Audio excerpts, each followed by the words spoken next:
Il faisait chaud, étrangement chaud pour une fin d'automne. Dans un quartier riche et pressé de New York, les gens marchaient vite, sans se regarder, sans s'écouter. Et pourtant, au milieu de ce monde pressé, une petite fille de 8 ans tenait la main de sa mère, en silence. Elle s'appelait Naïla. Et ce matin-là, elle allait voir sa mère perdre bien plus qu'un emploi. Sa mère, Fatou, femme de ménage depuis 12 ans dans la même entreprise, était convoquée par le PDG.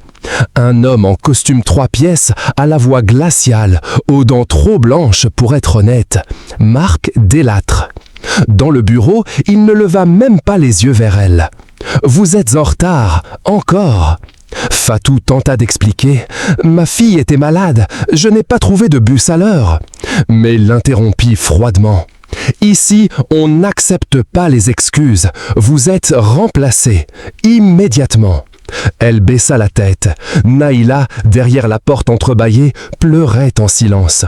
Personne ne la vit. Et Marc, ce jour-là, vint de briser une vie sans même s'en souvenir. Les années défilèrent. Naïla grandit. Avec sa mère, elle connut les foyers, les galères, les nuits froides, mais aussi la rage de s'en sortir. Elle étudia, travailla, tomba, se releva, jusqu'au jour où tout bascula. La nuit dans une ruelle. Il était presque minuit. Naïla, devenue étudiante en médecine, sortait de la bibliothèque. Elle connaissait bien ce quartier, mais ce soir-là, l'atmosphère était étrange. Dans une ruelle, des cris étouffés. Elle s'approcha et vit un homme à terre, tabassé, volé, abandonné. Elle accourut, prit son pouls.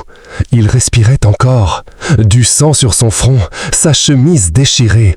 Elle appela les secours, resta avec lui, jusqu'à ce qu'il ouvre un œil. L'homme murmura « Pourquoi vous m'aidez ?»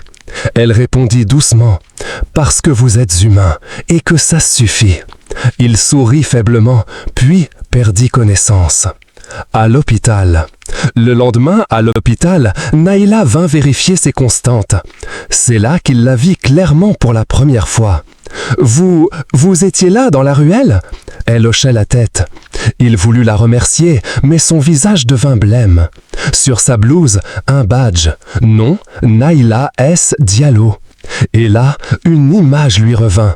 Une femme, une employée renvoyée sans merci des années plus tôt, avec une petite fille cachée derrière la porte. Il bredouilla « Votre mère, c'était Fatou Diallo ?»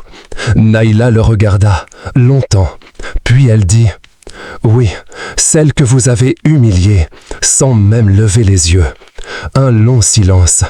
Il voulut se justifier, mais elle le coupa. « Ce n'est pas pour vous que je suis resté cette nuit. C'est parce que ma mère m'a appris à faire le bien, même face à ceux qui vous ont fait du mal. » Marc Delattre fut sauvé, mais jamais plus il ne parla de cette nuit. Jamais il n'oublia ce regard, ni cette leçon d'humanité. Parce que parfois, ceux qu'on écrase aujourd'hui sont ceux qui nous tendront la main demain. Et le plus grand échec n'est pas de tomber, mais de n'avoir rien appris de ce que l'on a fait subir. Morale de l'histoire.